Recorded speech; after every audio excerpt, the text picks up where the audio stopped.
누가복음 9장 6절부터 9절까지 말씀입니다. 누가복음 9장 6절로 9절까지 저 여러분이 교독합니다. 제자들이 나가 각 마을에 두루다니며 곳곳에 복음을 전하며 병을 고치더라. 동무가 예수시 모든 일을 보고 싶이 나와야 하니 이는 어떤 사람은 유언이 죽은 자 가운데서 살아났다고 하며 어떤 사람은 엘리야가 나타났다고도 하며 어떤 사람은 옛 선지자 한 사람이 다시 살아났다고도 함이라. 헤롯이 이르되 요한은 내가 목 베었거늘 이제 이런 일이 들리니 이 사람이 누군가 하며 그를 보고자 하더라. 아멘. 오늘 말씀의 제목은 당황하는 분봉왕 헤롯입니다.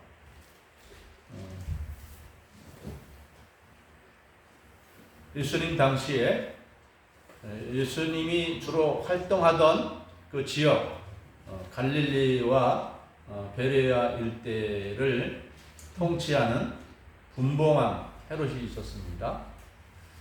이 이스라엘의 이 지역을 예전에는 헤롯 대왕이라고 사람이 통치했는데, 그 헤롯 대왕은 예수님이 태어날 때 그 아기 예수님을 죽이려고 했던 그런 왕이죠. 근데 그 헤롯 대왕이 얼마 후에 죽었습니다. 예수님이 태어난 지 얼마 후에 죽고 그 나라를 세 개로 분할을 해서 이 예루살렘 유대 지역은 아켈라오라고 하는 헤롯의 아들, 그래서 헤롯 아켈라오 이렇게 얘기합니다. 아켈라라는 아들이 통치하고 또 이 갈릴리 그 일대 그 일대를 통치하는 사람은 바로 오늘 우리가 말하는 분봉왕 헤롯입니다. 이 사람의 이름은 안티파스라고 합니다. 안티파스, 헤롯 안티파스라고 하고, 또 갈릴리 북쪽 그 지역에 또 넓은 지역이 있는데 그 지역은 빌립이라고 하는 헤롯 빌립이라는 사람이 다스렸습니다. 그래서 이 헤롯 원래 헤롯이 다스리는 그 이스라엘을 이렇게 세 등분해서 다스렸기 때문에 분봉왕이라고 합니다. 이렇게 분할돼서 다스리는 왕이다. 그런데 우리 지난주에 여러분에게 우리가 말씀을 같이 나눈 것처럼 예수님의 제자들이 2명씩 조를 짜서 여러 마을로 다니면서 열심히 전도를 했어요. 그래서 예수님의 이름이 더 두드러진 것이죠. 물론 그 전에도 예수님에 대한 그 인기와 소문과 인기가 대단했어요. 그래서 뭐 예수님에 대해서 전혀 모르진 않았을 것입니다만은 이 제자들까지 이제 막 나가서 전도하니까 이건 다른 것이죠. 예수님과 제자들이 다닐 때는 뭐 한 군데 머물러 있는 거잖아요. 뭐 여기저기 막 돌아다니면서 이동하면서 이렇게 전도를 했기 때문에 어느 정도 한쪽에서는 예수님을 중심으로 한 모임이 이루어지지만 다른 쪽은 잠잠했잖아요. 근데 한꺼번에 이제 이 6팀이 나가서 전도를 하니까 온 지역이 이제 막 들썩거리는 이런 상황이 된 것이죠. 그러자 이 예수님에 대한 소문이 헤롯 왕에게까지, 헤롯 안티바스 이 분봉왕에게까지 들려진 것입니다. 뭐 예수라는 분이 새로 나타났는데 아주 뭐 대단합니다. 막 이적이 일어나고 병든 자가 고침 받고 대단합니다. 그러한 이 정보죠. 어떻게 말하면 오늘날로 말하면 이 통치자인 이 헤롯 왕에게 이런 정보가 들어가면서, 그러면 그 예수라는 사람이 어떤 사람이냐에 대해서도 또 정보가 이제 들어갔는데, 일반 백성들이 이 예수님을 어떻게 이해하는가, 오늘 말씀에 보니까 세 부류의 사람들이 있었어요. 첫 번째 부류의 사람들은 어떤 사람은 요한이 죽은 자 가운데서 살아났다. 예수님은 누구냐? 죽은 요한이, 죽은 세례 요한이 다시 살아났다. 이렇게 믿는 것이죠. 이 말씀을 통해서 세례 요한이라는 사람이 죽었다는 것을 알 수 있습니다. 우리 이 복음서에서 세례 요한이 언제 어떻게 죽었다 하는 것을 이 부분에서 우리에게 말씀해주고 있는데, 세례 요한은 예수님보다 앞서 나와서 선지자 이사야가 말한 대로 광야에서 외치는 소리다라고 하면서 예수님이 오실 길을 예비하는 그러한 선지자였죠. 그런데 이 세례 요한이 이 헤롯의 잘못된 행위에 대해서 막 책망을 하면서 회개하러 미쳤어요. 이 세례 요한의 이 장기가 회개하라는 거 아니겠습니까? 회개하라. 이제 그리스도가 오셨는데 빨리 회개하여 구원받으라 하는 것입니다. 그런데 이때에 이 헤롯 왕 분봉왕이 어떤 일을 행했느냐? 자기 동생의 아내를 자기가 취했어요. 물론 강제로 이렇게 빼앗은 것은 아니고 자기 이 동생과 함께 살다가 이혼한 그 자기 동생의 아내를 다시 자기가 아내로 삼은 거예요. 근데 그 이름이 뭐냐? 이 마태복음이나 마가복음에 나와 있는데 이 헤롯 분봉왕이 자기 아내로 삼은 사람이 바로 헤로디아라고 하는 여자입니다. 헤로디아. 이름이 좀 뭔가 좀 연상이 되는 이름이죠. 헤로디아. 헤롯의 손녀딸입니다. 헤롯의 손녀. 이 분봉왕 이 헤롯 안티파스의 조카가 돼요. 그러니까 이 율법에는 조카와 결혼할 수가 있어요. 조카뻘과 사촌끼리도 결혼이 가능합니다. 그런데 동생의 아내를 다시 취하는 것은 율법이 금하고 있어요. 물론 제가 조금 전에 전 이스라엘을 세 부분으로 나눌 때 북쪽의 갈릴리 북쪽에 있는 이두메 지역과 또 그 옆에 있는 지역이죠. 그 지역을 다스리는 헤롯 빌립이라는 그 사람이 아니고 또 다른 빌립이라는 헤롯 빌립이라는 사람이 있는데 말하면 배다른 동생이죠. 그때 헤롯 왕이 많은 여인을 두고 있었으니까 배다른 그 동생인데 이제 이혼을 한 상태에 있습니다. 왜 이혼을 했는지 상세하게 우리가 알 수는 없지만 이 헤로디아라는 여인이 굉장히 야심 있는 여인이었던 것 같아요. 그래서 아마도 이 헤롯 안티파스를 이 헤로디아가 유혹한 것이 아닐까 싶어요. 그래서 우리가 마태복음에 읽어보면 이 헤롯이 자기 동생의 아내 헤로디아를 취한 것에 대해서 회개하라고 하니까 잡아다가 감옥에 넣었어요. 감옥에 넣었는데 이 옆에서 헤로디아는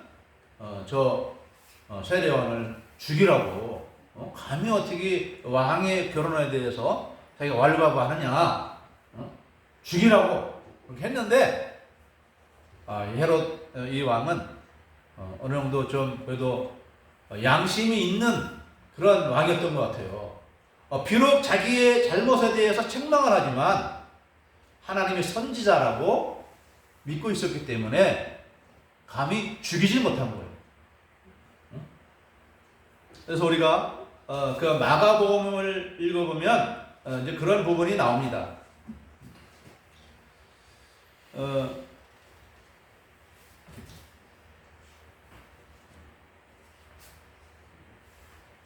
마가복음 6장 19절과 20절을 보면 이러한 말씀이 나옵니다. 헤로디아가 요한을 원수로 여겨 죽이고자 하였으나 하지 못한 것은 헤롯이 요한을 의롭고 거룩한 사람으로 알고 두려워하여 보호하며 또 그의 말을 들을 때에 크게 번민을 하면서도 달갑게 들음이로라. 그 책망을 들을 때는 싫어요. 그런데도 그 세례 요한이 올바른 말을 하잖아요. 바른 말을 하잖아요. 그러니까 이 마음에 두 가지 마음이 있는 거예요. 한쪽으로는 자기의 죄를 지목하는 이 세례 요한을 죽이고 싶고, 한쪽으로는 또 선지자이기 때문에 그 마음이 흔들리는 거예요. 내가 참 잘못했는데 회개해야 되는데, 그런 마음을 품고 있었던 거예요. 그런데 이 헤롯의 생일이 되어서 생일 잔치를 베풀 때 자기의 신하들 다 불러 모아놓고 아주 흥겹게 생일 잔치를 벌이고 있는데, 이 헤로디아의 딸, 전 남편이었던 헤롯 빌립의 딸이죠. 그 딸이 한 15살 정도, 14살, 15살 정도 된 것 같아요. 근데 이 헤로디아의 딸 살로메가 춤을 잘 춥니다. 그래서 자기의 친아빠는 아니지만은 새로운 아빠죠. 새 아빠의 생일을 축하하기 위해서 아주 춤을 췄습니다. 얼마나 잘 췄는지 아주 이 헤롯 안티파스의 마음이 너무 즐거웠어요. 그래서 헤로디아의 딸인 살로메에게 말했어요. 내 소원을 말해보라. 그러면 내가 이 나라의 절반이라도 너에게 주겠다. 이렇게 약속을 했어요. 많은 신하들 앞에서. 그러니까 이 헤로디아의 딸인 살로메가 뭘 구해야 되지? 뭐 소원을 말하라고 하는데 그것을 엄마에게 쪼르륵 달려가서 물었습니다. 엄마, 뭐를 구할까요? 소원을 말하면 다 들어준다는데. 이 헤로디아가 뭐라고 말했어요? 저 세례 요한의 목을 쟁반에 담아 주십시오. 이렇게 말한 거예요. 그래서 이때 이 헤롯 안티파스가 고민을 했어요. 어떻게 되는가? 저 의로운 세례 요한을 내가 죽이다니. 그걸 생각하면 말이 안 되는 것 같고. 그런데 자기가 얼떨결에 이 살로메에게 약속했잖아요. 내가 무엇을 원하든지 내가 이 나라의 절반까지라도 주겠다고 약속을 했는데, 그 약속을 어기면 자기의 체면이 뭐가 되고 자기의 약속이 땅에 떨어지잖아요. 자기의 말을 다른 사람들이 신뢰하지 않을 거 아니겠습니까? 권력이 있는 사람이 이랬다 저랬다 말을 잘 바꾸면은 누가 그 권력자의 말을 신뢰하겠습니까? 그러니까 이 자기 권력의 기반이 흔들릴 것을 생각한 이 헤롯 안티파스가 세례 요한을 죽도록 한 것입니다. 세례 요한의 목을 베어다가 그 살로메가 말한 것처럼 쟁반에 갖다 담아준 거예요. 참, 이런 일이 있고 난 다음에 얼마 후에 이 예수님에 대한 이야기가 들리면서 이 예수님이 어떤 사람이냐, 죽은 세례 요한이 다시 살아난 것이다, 이렇게 말을 하니까 9절 말씀에 보면 그렇게 되어 있습니다. 헤롯이 이르되 요한은 내가 목을 베었거늘 이제 이런 일이 들리니 이 사람이 누군가? 자기가 목 베어 이 세례 요한을 죽였는데 이 세례 요한이 다시 살아났다고 하니 당황이 되는 거예요. 당황했던 얘기는 그 양심이 흔들렸다는 얘기고, 마음의 죄책감과 두려움이 생겼다는 얘기예요. 어떻게 되는가? 저 예수님이 누군가?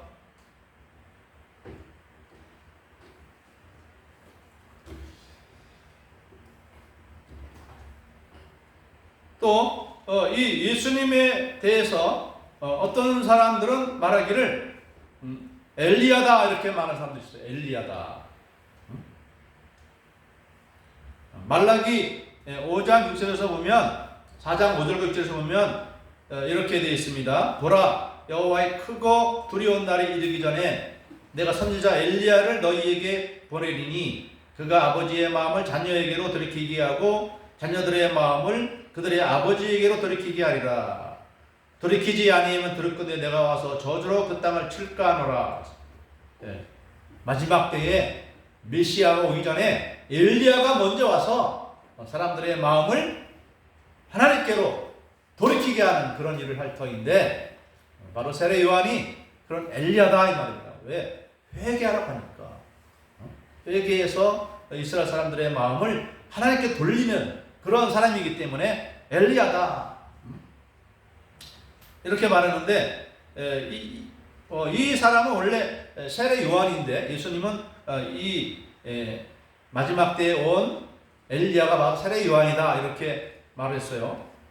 그래서 마태복음 17장 11절에서 예수께서 대답하여 이르시되 엘리야가 과연 먼저 와서 모든 일을 회복하리라. 내가 너희에게 말하노니 엘리야가 이미 왔으되 사람들이 알지 못하고 임으로 대우하였도다. 인자도 이와 같이 그들에게 고난을 받으리라 하시니 그제서야 제자들이 예수께서 말씀하신 것이 세례 요한인 줄을 깨달으니라 그랬습니다. 이 엘리야는 세례 요한을 의미하는데 이 사람 이스라엘 백성들 어떤 사람들은 예수님이 엘리야다 이렇게 또 말하는 사람이 있었어요. 잘못된 해석이죠. 또 어떤 사람들은 옛 선지자 한 사람이 다시 살아났다고도 함이라 그랬습니다. 옛 선지자가 다시 살아났다. 이스라엘 역사 가운데 많은 선지자들이 있었죠. 우리 그 성경에서 아주 구약 성경에서 두터운 분량을 차지하는 이사야에서 나오죠. 그 이사야도 유명한 선지자였죠. 또 그 다음에 에레미야서가 있죠.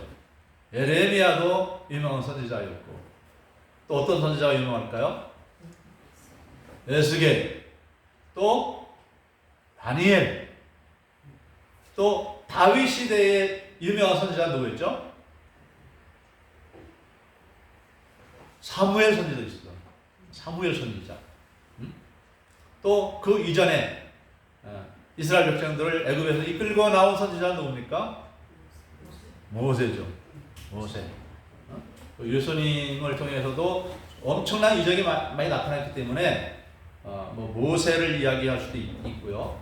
또 엘리사도 있어요. 엘리야 다음에 나타났던 선지자는 엘리야 선지자인데 그 엘리사 선지자도 많은 이적을 행했습니다. 그래서 아마 이 예수님은 그런 선지자일 것이다.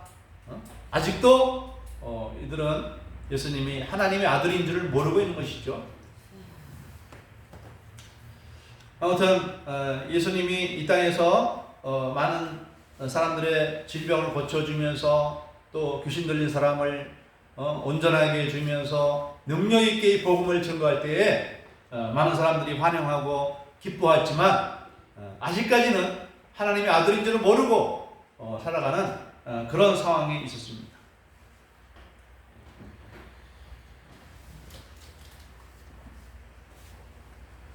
우리가 오늘 이 말씀을 통해서 이 분봉왕 헤롯 왕의 그 사람 됨됨이를 우리가 어느 정도 살펴볼 수가 있는 것이죠.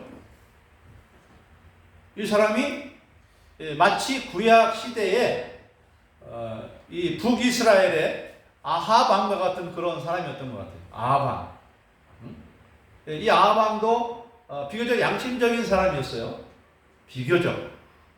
완전히 양심적인 것은 아닌데 비교적 양심적인 사람이었는데 문제는 그 아합 왕 옆에 있는 이세벨이라고 하는 악한 여인입니다. 그래서 이세벨이 아합 왕을 조종을 해서 하나님을 섬기는 이 북이스라엘에게 하나님을 섬기지 못하게 하고 바알신을 섬기기 위해서. 그래서 엘리야 선지자가 나타나가지고 회개하지 않으면 하나님이 나를 멸망시킨다고. 그래서 3년 6개월 동안 비가 내리지 않아서 가뭄으로 온 나라가 멸망 직전까지 갔던 그런 일도 있습니다. 그래서 결국은 이 바알 종교를 물리치고 다시금 하나님 신앙을 갖게 한 사람이 바로 엘리야 선지자입니다.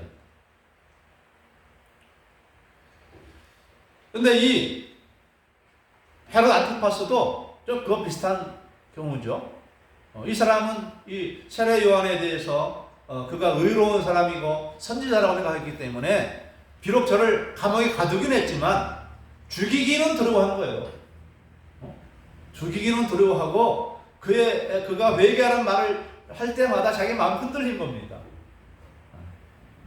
문제는 옆에 있는 헤로디아가 문제죠. 이 헤로디아는 그 야심으로 이 자기 삼촌뻘 되는 이 헤롯 안티파스와 재혼을 하고 그 아래서 권력을 향유하기로 봤던 것입니다. 근데 자꾸 이 세례 요한이 회개하라고 외칠 때마다 자기 양심에 찔림을 받을 때 이 헤로디아는 어떻게 했습니까?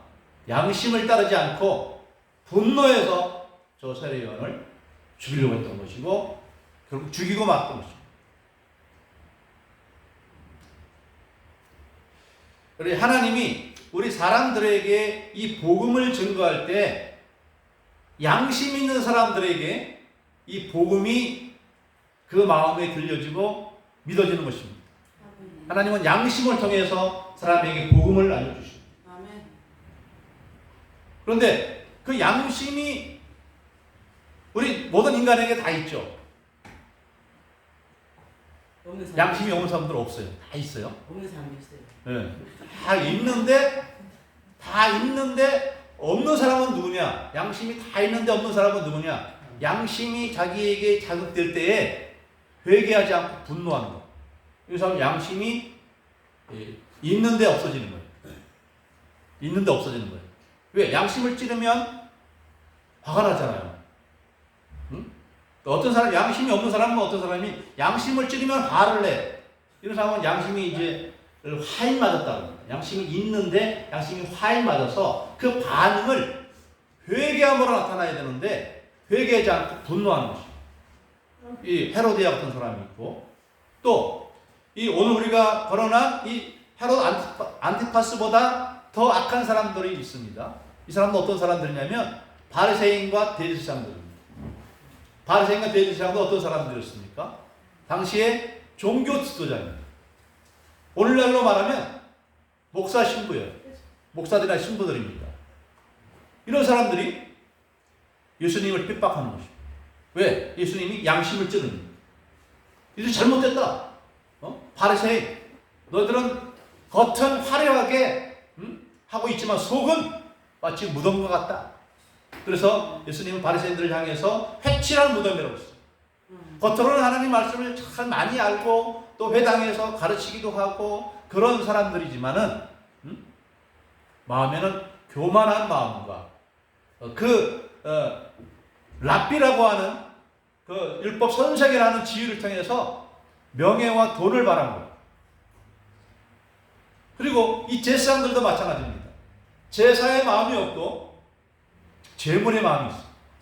그래서 성전 안에다가 수많은 가축들을 양과 소들 또 뭐 비둘기 이런 거 파는 상인들을 불러 모아놓고 그들 임대를 준 겁니다. 그리고 환전 상황에도 그 자리를 임대를 주어가지고 그 사람들로부터 뇌물을 받는 것이죠. 원래 성전에는 이 제사드리는 일에만 열중을 해야 되는데 그런 사람들을 끌어들여서 돈을 벌고 있는 거예요. 그래서 이스라엘에서 가장 문제됐던 사람들은 어떤 사람이냐? 예수님을 결국 십자가에 죽인 이 대제사장들과 바리새인입니다. 그래도 이 헤롯 안티파스는 예수님을 핍박하진 않았어요. 양심에 찔려서 어찌할 거라는 그런 마음을 가졌지만 예수님 핍박하진 않았어요. 이후에 빌라도가 예수님을 처형하려고 했죠. 마지못해 이 유대인들이, 바리새인과 대제사장들이 이 예수를, 자기가 메시아라고 하는 이 예수를 죽이지 않으면 당신은 로마의 황제의 신하가 아닙니다, 막 이렇게 했어요. 왜냐하면 예수님이 메시아라고 하는 것은 이스라엘의 왕이라는 행위인데, 그렇게 자기를 왕으로 선전하는 사람은 바로 로마 황제를 거역하는 사람인데, 이 사람을 처형하지 않으면 우리가 나중에 당신을 고소하겠습니다, 뭐 이런 형태로 이제 유혹을 한 겁니다.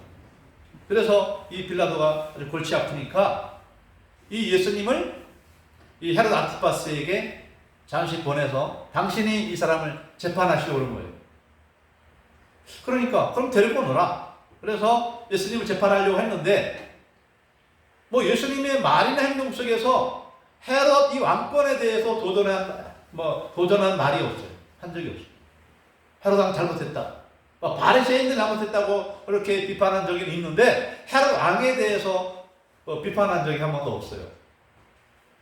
그렇기 때문에 이 헤롯 왕이 그 예수님을 신문하면서도 어떤 죄를 찾지 못했고, 또 예수님을 만나보면은 자기가 정보를 들은 대로 엄청난 이적이 예수님에게 일어난다고 하는데, 이적을 좀 행할 거라고 그렇게 말을 했는데, 예수님이 자기의 죄에 대한 아무런 변명도 하지 않았거니와 이적도 행하지 않고 가만히 있었어요. 그러니까 약이 올라서 예수님을 희롱하다가 다시 빌라도에게 돌려보냈습니다. 나 이 사람 재판할 수 없다. 왜 그랬을까요? 예전에 세례 요한을 죽인 것이 마음에 걸리는데, 이 세례 요한은 이적을 못 행했잖아요. 근데 예수님의 이적도 일어나요.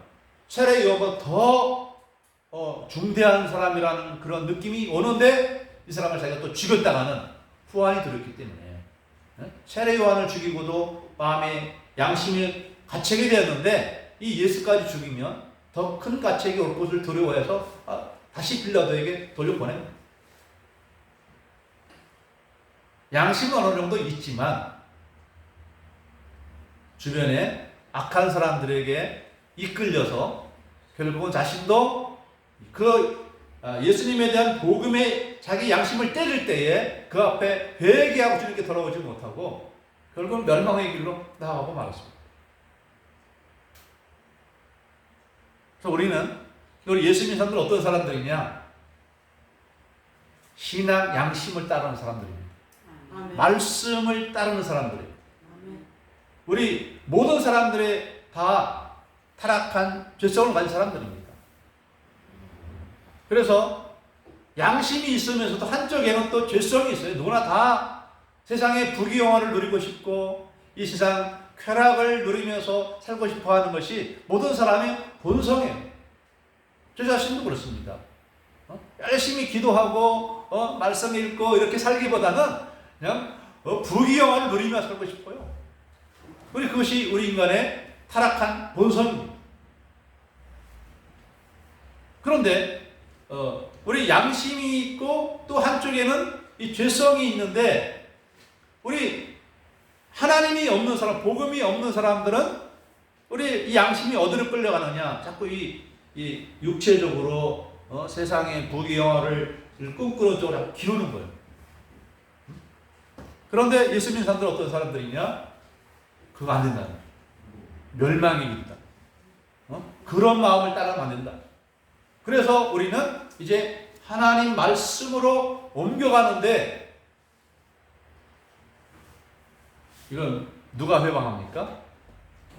헤로디아와 같은 마귀가 회방하는 거예요. 예수 믿으면 말씀대로 살아가면 네가 불편하잖아. 네 마음대로 못 살잖아. 네가 하고 싶은데 못 살잖아. 그죠? 예수 믿고 제일 불편한 게 뭐예요? 욕하지 못하고 거짓말하지 못하는 게 아주 불편하잖아요. 그죠? 교회 안 다니고 해서 안 믿으면 마음대로 욕도 하고 싶고 거짓말도 하고 싶고 막 싸우고도 싶고 막 머리끈이 들고 싶고. 그런데 예수 믿으니까 어떻게 돼요? 서로 사랑하라고 하잖아요. 새 계명에 내가 너희를 사랑하고 너희도 서로 사랑하고 하잖아요. 원수를 직접 보복하지 말고 하나님께 맡기라고 그러잖아요. 자꾸 우리 한쪽 마음에서 아니야. 그래서 우리 예수 믿는 사람들은 어떤 사람들이냐? 신앙 양심을 지키는 사람들. 신앙 양심. 죄성과 하나님의 말씀의 중간에 놓여있는 내 양심이 어디로 기울느냐? 헤로디아와 같이 헤롯 안티파스와 같이 헤로디아 쪽으로 돌아가면 안 됩니다. 예수님 말씀으로 우리 양심이 돌이켜야 됩니다. 그래야 우리 양심이 편안해지고 자유를 얻고 하나님의 축복을 받을 수 있습니다. 죄성을 따라가면 안 돼요. 헤로디아의 말을 들으면 안 되고 마귀의 음성을 들으면 안 됩니다. 우리는 이 두 사이에 놓여져 있는데, 그래서 우리가 우리의 이 고민하는 양심, 내 말씀을 알아도 내 양심이 말씀을 따르려고 해도 잘 안 되는 이런 상황 속에서 우리가 어떻게 살아가느냐. 로마 7장에 가보면 사도 바울이 고민을 합니다. 하나님 말씀이 좋은 거 선한 거 아는데 그렇게 하려고 하는데 잘 안 돼요, 우리 마음이. 그래서 우리가 또 하나 해야 할 일이 있는데, 우리를 그 가운데서 도와주시는 분이 계신데 누굽니까? 바로 성령님이십니다. 성령님. 그래서 우리가 늘 무엇을 구해야 되느냐? 성령님의 도움을 구해야 됩니다. 성령의 충만을 구해야 됩니다. 그래서 우리가 성령님께 도움을 구하면 우리가 죄성으로 기울지 않고 말씀을 따라가는 그 길이 더 즐거워지게 만듭니다. 아니, 솔직히 세상 쾌락이 더 즐겁지 어떻게 말씀을 따라가는 것이 더 즐겁습니까? 우리 육체로는 그런데, 우리 타락한 인간의 본성으로는 그런데, 성령께서 우리를 도와주시면 말씀도 살아가는 것이 좋아져요. 예배 드리는 것이 이 성령님의 도우심 없을 때는 힘들어요. 찬송도 힘들어요. 기도도 잘 안 돼요. 이게 정상입니다. 이 정상. 그래서 우리가 기도할 때 성령님이 도와주셔요. 마귀는 도와달라고 안 해도 도와주려고 하는데 성령님은 도와달라고 해야 돼요. 왜? 인격적이신 하나님이시기 때문에 그렇습니다. 그래서 성령님 나를 도와주세요. 할 때 도와주는 거예요. 그래서 우리가 기도로 말미암아 말씀에 순종하며 살아서 우리 양심의 자유와 또 행복과 기쁨을 누리면서 이렇게 마음이 여유로워질 때 우리는 말씀을 더 순종하며 삶으로 우리를 통해서 이웃의 사랑이 실천되어지고 또 그런 삶을 통해서 우리 주변에 있는 사람들이 예수 믿고 구원받고 또 여러분 자신도 하나님께 복받는 그러한 축복이 주어질 줄 믿습니다. 네. 기도하겠습니다. 사랑하는 하나님 아버지여, 오늘 우리가 본문을 통해서 알게 된 분봉왕 헤롯이 예수님의 복음을 마음에 들을 때에 양심의 가책이 왔었지만은 양심의 소리를 듣지 아니하고 그는 헛된 길로 나아감으로 말미암아 결국 멸망한 사람이 되어버리고 말았습니다. 하나님 아버지, 그러나 우리는 이 양심의 소리를 듣고 주님 앞에 나와 예수님을 믿고 예배하며 우리 하나님의 영생과 또 이 땅에 살 동안에도 주시는 그 복을 간절히 사모하며 주님 앞에 이렇게 나왔사옵나이다.